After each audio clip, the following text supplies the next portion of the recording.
সুপ্রিয় শিক্ষার্থীবৃন্দ, শুভেচ্ছা নিরন্তন। আজকের অনলাইন ক্লাসে তোমাদের সবাইকে নরসিংদী সরকারি কলেজ কর্তৃক আয়োজিত ডিগ্রি শ্রেণীর শিক্ষার্থীদের অনলাইন ক্লাসের ধারাবাহিকতায় আজকে তোমাদের সামনে আমি যে বিষয়টি নিয়ে কথা বলবো, ডিগ্রি দ্বিতীয় বর্ষের বাংলা পাঠ্যসূচির অন্তর্ভুক্ত কবিতাংশের ঐকতান কবিতাটি নিয়ে।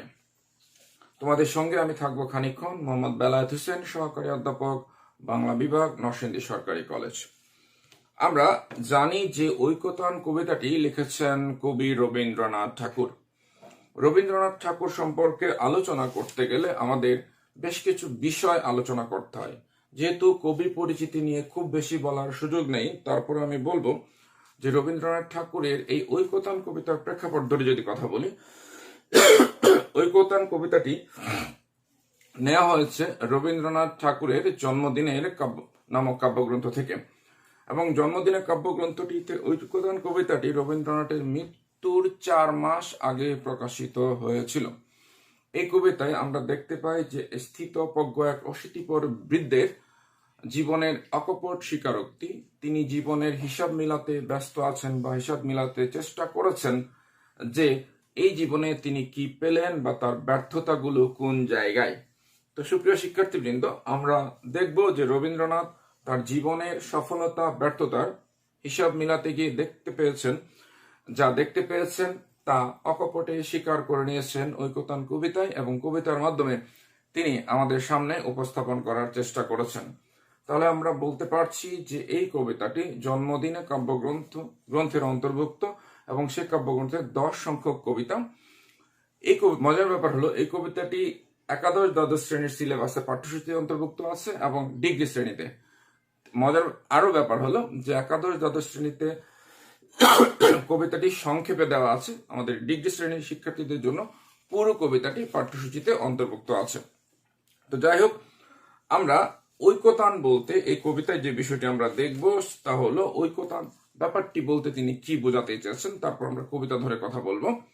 ঐকতান মূলত হলো, যদি বলা হয়, এক সুর বা বহু সুরের সমন্বয়ে এক সুরে বাঁধা, বা এখানে বহু সুরের সমন্বয়ে পৃথিবীকে এক সুরে বাঁধার যে প্রক্রিয়াটি, সে প্রক্রিয়াটিকে বলা হয়েছে ঐকতান। অর্থাৎ রবীন্দ্রনাথ ঠাকুর বৈচিত্র্যময় জনজীবনের প্রত্যাশী কবি রবীন্দ্রনাথ ঠাকুর বৈচিত্র্যময় জীবনের সম্মিলন বা ঐক্য বোঝাতে এই ঐকতান শব্দটি ব্যবহার করেছেন। অর্থাৎ বৈচিত্র্যময় জীবনের সম্মিলন বা ঐক্য বোঝাতে তিনি আজকের ঐকতান শব্দটি ব্যবহার করেছেন। যাই হোক, আমরা পাঠ বিশ্লেষণে যাওয়ার আগে আমরা চেষ্টা করছিলাম তোমাদেরকে সহজ ভাষায় সহজ করে কথাগুলো বলার জন্য। এবার আমরা চলে যাচ্ছি মূল পাঠ বিশ্লেষণে। আশা করি মূল পাঠ বিশ্লেষণে তোমরা আমাদের সঙ্গেই থাকবে। কবি বলার চেষ্টা করেছেন, কবি কি বলতে চেয়েছেন আমরা একটু দেখব। কবিতার লাইন ধরে ধরে আমরা আলোচনা করব। আশা করি আমাদের সঙ্গেই সে পর্যন্ত অবস্থান করবে। কবিতার প্রথম লাইনে কবি বলেছেন, বিপুলা এই পৃথিবীতে কতটুকু জানি, দেশে দেশে কত নগর রাজধানী, মানুষের কত কীর্তি, কত নদী ঘিরি সিন্ধু মরু, কত না অজানা জীব, কত না অপরিচিত তরু রয়ে গেল অগোচরে। তিনি বলেছেন যে বিশাল এই পৃথিবীতে কতটুকুই বা আমি জানি। মূলত এই লাইনে কবি তার নিজের জ্ঞানের সীমাবদ্ধতা স্বীকার করেছেন, এবং নিজের যে জানার আগ্রহ, সেই জানার আগ্রহ তিনি ফুটিয়ে তোলার চেষ্টা করেছেন, যে তিনি অনেক কম জানেন, তার অনেক জানার আগ্রহ আছে এবং তিনি জানতে চেষ্টা করছেন। তার মানে আমরা যদি আরো সহজে বলি, জীবনের শেষ পর্যায়ে এসে কবি উপলব্ধি করেছেন যে বিশাল বিশ্বের কতটুকু জানা হলো, বিশ্বজুড়ে যে দেশ, নগর, রাজধানী, মানুষের বিভিন্ন কীর্তি রয়েছে, মরুভূমি, অজানা অচেনা জীবজন্তু, গাছপালা ইত্যাদি রয়েছে, সেটুকু থেকে তিনি কতটুকুই বা জেনেছেন, এবং বেশিরভাগই তার অজানা রয়ে গেছে। বিশাল বিশ্বের আয়োজন, মন মোর জুড়ে থাকে অতি ক্ষুদ্র তারই এক কোণ, সেই খুবে পরিগ্রন্থ ভ্রমণ বৃত্তান্ত আছে যাহে অক্ষয় উৎসাহে। কবি এই জায়গায় নিজের যেই জ্ঞানের দারিদ্র্য আছে, সেই দারিদ্র্য বলার চেষ্টা করেছেন এবং তিনি অবলীলায় অকপট ভাবে স্বীকার করেছেন যে বিশাল বিশ্বের আয়োজন মনমুর জুড়ে থাকে অতি ক্ষুদ্র তারে ওখানে। এই পৃথিবী বিশাল বিশ্বের আয়োজনের মধ্যে আমার মন বা আমি একেবারে একটা কোণের মধ্যে পড়ে থাকি। সেই খুবে পড়ি গ্রন্থ ভ্রমণ বৃত্তান্ত আছে যাহে, অর্থাৎ ভ্রমণ বৃত্তান্ত সম্পর্কিত গ্রন্থসমূহ আমি অক্লান্তভাবে পাঠ করে জ্ঞান অর্জন করার চেষ্টা করি। তারপর বলেছে অক্ষয় উৎসাহে, অর্থাৎ অফুরন্ত আগ্রহে আমি সেই ভ্রমণ বৃত্তান্ত সম্পর্কিত গ্রন্থ পড়ে থাকি। যেথা পাই চিত্রময়ী বর্ণনার বাণী কুড়াইয়া আনি, অর্থাৎ পৃথিবীর শ্রেষ্ঠ সাহিত্য যেখানে জীবনের ছবি ফুটে উঠেছে বা তাই আমি কুড়িয়ে এনে আমার কবিতা সমৃদ্ধ করার চেষ্টা করি। জ্ঞানের দীনতা এই আপনার মনে পূরণ করিয়া লই যত পারি ভিক্ষালব্ধ ধনে। লাইনটি খেয়াল করো, জ্ঞানের দীনতা এই আপনার মনে পূরণ করিয়া লই যত পারি ভিক্ষালব্ধ ধনে, অর্থাৎ নানা সূত্র থেকে জ্ঞান আহরণ করে আমি জ্ঞানের দারিদ্র্য গোছাতে চেষ্টা করি। এই জ্ঞান ভিক্ষাতুল্য, অর্থাৎ নানা উৎস থেকে আমি যে জ্ঞান আহরণ করার চেষ্টা করি সেই জ্ঞানটা ভিক্ষাতুল্য। তারপর বলেছেন যে আমি পৃথিবীর কবি, তিনি বলার চেষ্টা করেছেন যে আমি পৃথিবীর কবি যেথা তার যত ওঠে ধ্বনি, আমার বাঁশির সুরে সারা তার জাগিবে তখনই। কবি নিজেকে পৃথিবীর কবি হিসেবে চিহ্নিত করার চেষ্টা করেছেন এবং বলেছেন যে আমার বাঁশির সুরে তার সাধনায় বিশ্বময় সারা জাগিয়েছে বা জেগে ওঠার কথা।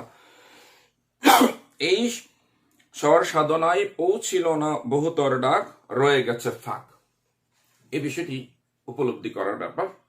তিনি বলেছেন যে এই স্বর সাধনায় পৌঁছিল না বহুতর ডাক, রয়ে গেছে ফাঁক, অর্থাৎ তিনি বলেছেন যে আমার সঙ্গীত সাধনা বা কাব্য সাধনা সর্বত্র পৌঁছায়নি, এই কাব্য সাধনার মধ্যে ফাঁক রয়ে গেছে। তার মানে আমার লিখিত যে সাহিত্য আছে সেই সাহিত্য সর্বত্র মানুষকে স্পর্শ করতে পারেনি। তারপর বলেছেন কল্পনায় অনুমানে ধরিত্রীর মহা এক টান, কত না নিস্তব্ধ ক্ষণে পূর্ণ করিয়াছে মোর প্রাণ। দুর্গম তুষার গিরি অসীম নিঃসঙ্গ নীলিমায়, অশ্রুতে যে গান গায় আমার অন্তরে বারবার পাঠাইছে নিমন্ত্রণ তার। মহাজনশূন্যতায় রাত্রি তার করিতেছে সারা, সে আমার অর্ধরাত্রে অনিমেষ চোখে অনিত্য করেছে স্পর্শ অপূর্ব আলোকে। সুদূরের মহাপ্লাবী প্রচন্ড নির্ঝর, মনের গহনে মোর পাঠাইছে স্বর। তারপর বলেছেন যে প্রকৃতির ঐকতান স্রোতে নানা কবি ঢালে গান নানা দিক হতে, তাদের সবার সাথে আছে মোর এই মাত্র যোগ, সঙ্গ পাই সবাকার লাভ করি আনন্দের বুক। কবি বলার চেষ্টা করেছেন যে সেই স্রোতের সাথে পৃথিবীর বিচিত্র আপন সুর এক ছন্দে মিলিত হয়ে এসেছে। সেই সৌন্দর্যে অবগাহন করে সৌন্দর্যে মুগ্ধ হয়ে নানা কবি নানা বিষয়ে গান রচনা করেন, নানাভাবে সেই ঐকতান স্রোতে কবি যোগ দেন, তাদের সাথে যোগ আছে, তিনি তাদের সঙ্গ লাভ করেন। প্রকৃতির অপূর্ব সৌন্দর্যে তাদের মনে যে আনন্দ জাগে তা কবিকেও ছুঁয়ে যায়, সতেজ ও প্রাণিত করে। কবি তখন ওইসব কবির গান ও প্রকৃতির বিচিত্র সুরের বন্ধনের ঐকতানে মুগ্ধ হন। এবং মজার ব্যাপার হলো কবি বলেছেন, পরবর্তীতে বলার চেষ্টা করেছেন যে গীত ভারতীর আমি পাইতু প্রসাদ, নিখিলের সঙ্গীত স্বাদ। সবচেয়ে দুর্গম যে মানুষ আপন অন্তরালে, তার কোনো পরিমাপ নাই বাহিরের দেশে কালে। সে অন্তর্ময় অন্তর মিশালে তবে তার অন্তরের পরিচয়, অর্থাৎ সেই অন্তর্ময়ের সঙ্গে যদি আমি আমার অন্তর মিশাতে পারি, অন্তরকে এক করে দিতে পারি, তাহলে হৃদয়ের গহীনের যে দূরত্ব আছে বা হৃদয়ের নান্দনিকতার যে দূরত্ব আছে সেই দূরত্ব ঘুচে যাবে। তারপর বলেছে পাইনে সর্বত্র তার প্রবেশের দ্বার, বাধা হয়ে গেছে মোর বেড়াগুলো জীবন যাত্রার। কবি বলেছেন পাইনে সর্বত্র তার প্রবেশের দ্বার, বাধা হয়ে আছে মোর প্রবেশের বেড়াগুলো জীবন যাত্রার। কবি বলার চেষ্টা করেছেন জীবনের সব অনুভূতির দরজায় এসে প্রবেশের পথ পাইনি, আমার জীবনযাত্রা পদ্ধতি সেখানে বাধা হয়ে দাঁড়িয়েছে। সুপ্রিয় শিক্ষার্থীবৃন্দ, এই জায়গায় একটি কথা বলে রাখি। আমরা সবাই জানি রবীন্দ্রনাথ ঠাকুর জমিদার পুত্র ছিলেন। যেহেতু তিনি জমিদার পুত্র ছিলেন, সমাজের তৃণমূল মানুষের সঙ্গে যোগাযোগের জায়গাটা হয়তো তার সংকীর্ণ ছিল, বা সেই জায়গাটা হয়তো কবির অনেকটা সংকীর্ণ জানালার মতো ছিল, তাই তিনি সাধারণ মানুষের সঙ্গে মিশতে পারেননি। তাই তিনি সেই বিষয়টি বলতে গিয়ে এই লাইনটি হয়তো ব্যবহার করেছেন যে বাধা হয়ে আছে বেড়াগুলো জীবনযাত্রার। তার মানে আমার যে জীবনযাত্রা বা জীবনযাপন প্রণালী, সেই প্রণালী সাধারণ মানুষের সঙ্গে মেশার যে প্রবণতা, সেই প্রবণতা থেকে আমাকে দূরত্ব বজায় রেখেছে বা দূরত্বে অবস্থান করিয়েছে। চাষি খেতে চালাইছে হাল, তাঁতি বসে তাঁত বনে, জেলে ফেলে জাল, বহুদূর প্রসারিত এদের বিচিত্র কর্মবার, তারই পরে ভর দিয়ে চলিতেছে সমস্ত সংসার। এখানে যে বিষয়টি বলার চেষ্টা করেছেন কবি, বলেছেন যে চাষি, তাঁতি, জেলে প্রভৃতি শ্রমজীবীরাই সংসারের বা পৃথিবীর রক্ষাকর্তা। তাদের উপর ভর দিয়ে পৃথিবী টিকে আছে। অর্থাৎ তাদের যে শ্রমজীবী মানুষ, যে তারা যে শ্রমজীবী মানুষ, সেই শ্রমজীবী মানুষের শ্রমের উপর ভর দিয়ে পৃথিবী চলতেছে, এবং পৃথিবীর তারা হলেন চালিকা শক্তি। তো যাই হোক, তারই অতি ক্ষুদ্র অংশে তার সম্মানের চিরনির্বাসনে, সমাজের উচ্চ মঞ্চে বসেছে সংকীর্ণ বাতায়নে।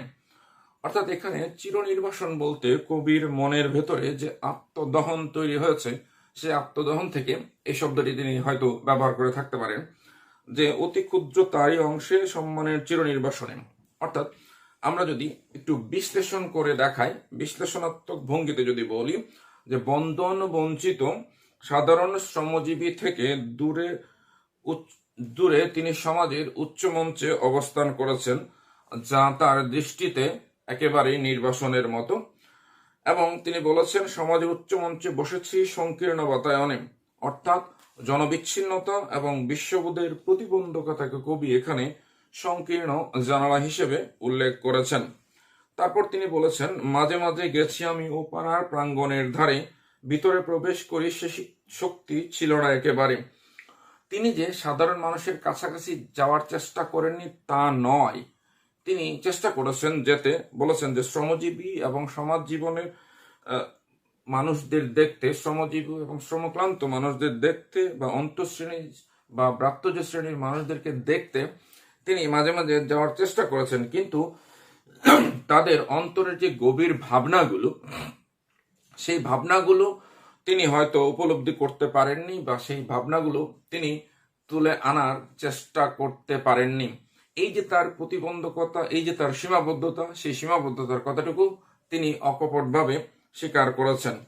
তারপর তিনি বলেছেন যে জীবনে জীবন যোগ করা, না হলে কৃত্রিম পর্ণে ব্যর্থ হয় গানের পসরা। জীবনের সঙ্গে জীবন যদি যুক্ত না করা যায়, তাহলে কবির সাহিত্য সৃষ্টি সমাজের মানুষের ভেতর কি করতে পারে না, আলোড়ন সৃষ্টি করতে পারে না, এবং কবির সাহিত্য সৃষ্টি অনেকটা কৃত্রিম পণ্যের পসরা হিসেবে বিবেচিত হয়। তিনি পরে বলার চেষ্টা করেছেন তাই আমি মেনে নেই সে নিন্দার কথা, আমার সুরের অপূর্ণতা। কি বলেছেন? তাই আমি মেনে নেই সে নিন্দার কথা, আমার সুরের অপূর্ণতা। অর্থাৎ আমি আমার নিজের সম্পর্কে সমালোচনা করছি, যে আমি আমার যে অপূর্ণতা আছে, আমার ভেতরে যে সংকীর্ণতা আছে, সুরের অপূর্ণতা আছে, সে বিষয়টি আমি মেনে নিলাম, এবং নিজের সুরের অপূর্ণতাকে আমি নির্দ্বিধায় মেনে নিচ্ছি। তারপর বলেছেন আমার কবিতা আমি জানি গেলেও বিচিত্র পথে হয় নাই সর্বত্রগামী। আমার কবিতা বলেছেন যে আমার কবিতা আমি জানি গেলেও বিচিত্র পথে হয় নাই সর্বত্রগামী। কিষানের জীবনের শরিক যে জন, কর্মে ও কথায় সত্য আত্মীয়তা করেছে অর্জন। যে আছে মাটির কাছাকাছি, সে কবির বাণী লাগি কান পেতে আছে। কবি বলেছেন আমার কবিতা সম্পর্কে আমি ওয়াকিবহাল, আমার কবিতা সম্পর্কে আমি জানি আমার কবিতা কার ভেতরে আলোড়ন জাগাতে পেরেছে কিংবা জাগাতে পারেনি। তা বিচিত্র হলে সর্বত অনুভবের ভাব ফোটাতে পারেনি। অর্থাৎ আমার কবিতা বিশ্বযোগ হয়নি। যারা কৃষকের জীবনের সঙ্গী, বা অংশীদার হয়ে আত্মীয়তা অর্জন করেছে, আমি সে কবির কবিতার জন্য বা সাহিত্য সৃষ্টির জন্য অপেক্ষা করছি। অর্থাৎ মাটির মানুষের কথা না থাকলে সে সাহিত্য পরিপূর্ণতা পায় না। এবং তিনি বলেছেন, নিজে যা পারি না দিতে নিত্য আমি থাকি তারই খুঁজে। অর্থাৎ আমি নিজে দিতে যা পারি না তার খুঁজে আমি নিত্য থাকি, সেটা সত্য হোক। অর্থাৎ যেটা সত্য সেটার খুঁজে আমি নিত্য খোঁজ করি। যেটা আমি দিতে পারিনি, অন্য কেউ যদি সেটা দেয় তাহলে আমি সেটার খোঁজ করি। শুধু ভঙ্গি দিয়ে যেন না ভোলাই চোখ। অর্থাৎ ভাবভঙ্গি দিয়ে, অর্থাৎ মেকি জিনিস দিয়ে যেন মানুষের চোখে না বোলাই। সত্য মূল্য না দিয়ে সাহিত্যের খ্যাতি করা চুরি, ভালো নয় ভালো নয় নকল শৌখিন মজদুরি। অর্থাৎ যে সাহিত্যে সত্য নেই সেই সাহিত্য আর যাই হোক মানুষের মন ভোলাতে পারে, কিন্তু দীর্ঘমেয়াদী মানুষের মনে অন্তর্নিহিত ভাব সত্য তুলে ধরার জন্য যে সাহিত্যের প্রয়োজন, সেই সাহিত্য সৃষ্টি করতে না পারলে আলোড়ন সৃষ্টি করা যাবে না, অর্থাৎ মানুষের মনে স্থান করা যাবে না। অর্থাৎ বাহ্যিক সৌন্দর্য বা বাহ্যিক ভাবে সাহিত্য তৈরি করে হয়তো সাময়িক সফলতা লাভ করা যাবে, কিন্তু দীর্ঘমেয়াদী সফলতা লাভ করার জন্য অবশ্যই সুন্দর এবং সত্য সাহিত্য তৈরি করতে হবে। তারপর তিনি আহ্বান জানিয়েছেন সেই অখ্যাত কবি বলেছেন এভাবে, এসো কবি অখ্যাত জনের নির্বাক মনের।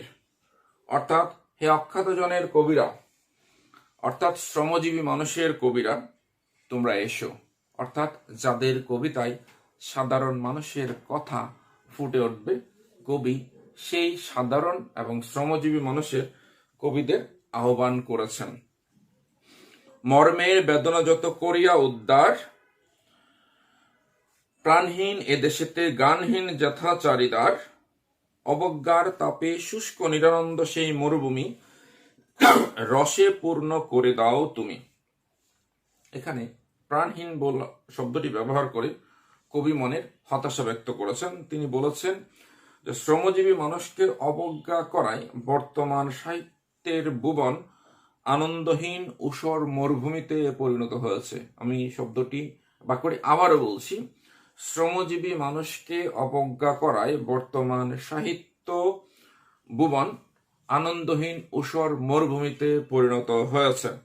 পরবর্তী প্রজন্মের কবিদের প্রতি তিনি আহ্বান করেছেন, তোমরা তাদের মনের বেদনা উদ্ঘাটন করে, কাদের মনের বেদনা?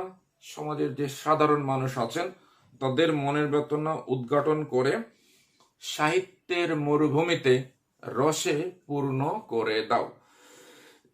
সাহিত্যের মরুভূমি তখনই রসে পূর্ণ হবে যখন সেই সাহিত্যে সাধারণ মানুষের কথা লেখা হবে, সাধারণ মানুষের মনের কথা লেখা হবে, তাদের জীবনের চিত্র ফুটে উঠবে এবং সেই জীবন চিত্র অন্যরা পাঠ করে তাদের নিজেদের ভেতরেও সাধারণ মানুষের জীবন সম্পর্কে ধারণা তৈরি হবে।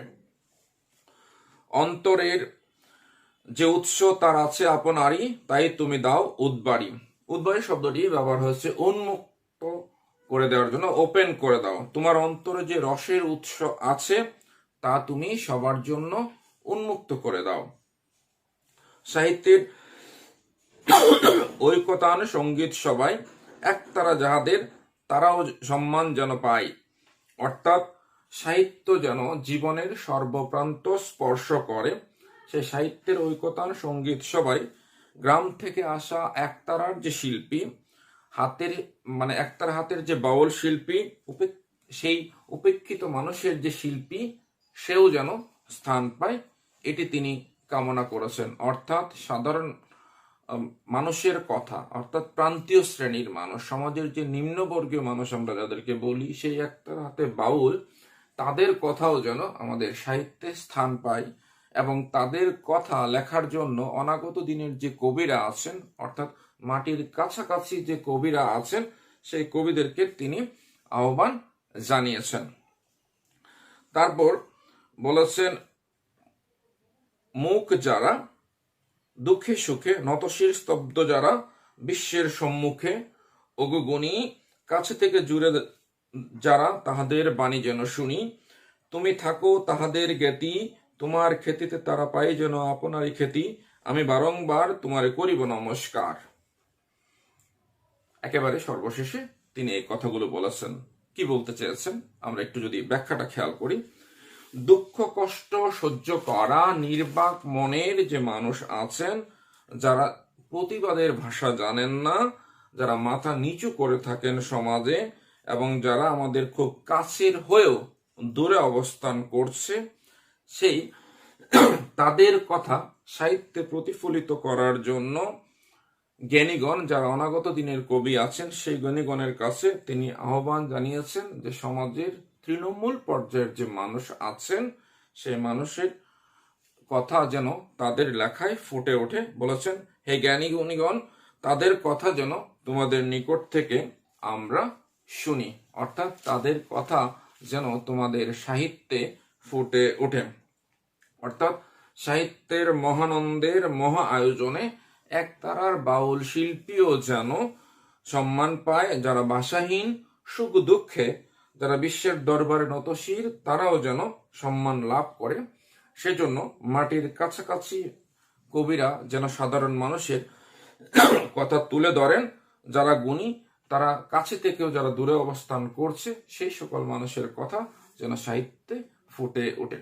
সুপ্রিয় শিক্ষার্থীবৃন্দ, আমরা সরল স্বীকারোক্তির মাধ্যমে বা রবীন্দ্রনাথ ঠাকুরের সরল স্বীকারোক্তি বা সরল ভাষায় সহজ কথায় ঐকতান কবিতায় তার জীবনের ব্যর্থতা বা তার জীবনের যে অপ্রাপ্তিগুলো আছে, যেই সাহিত্যের যে প্রান্তগুলো তিনি স্পর্শ করতে পারেননি, সেই প্রান্তগুলো যেন অন্য কবিরা স্পর্শ করে, এবং সেই মানুষগুলোকে, যে মানুষগুলোকে তিনি তার সাহিত্যে নিয়ে আসতে পারেননি, সেই মানুষগুলোকে যেন অন্য সাধারণ মানুষের কবিরা, মাটির মানুষের কবিরা, একেবারে মাটির কাছাকাছি যে কবিরা আছেন, তারা যেন নিয়ে আসেন, সে বিষয়টি তিনি উল্লেখ করেছেন।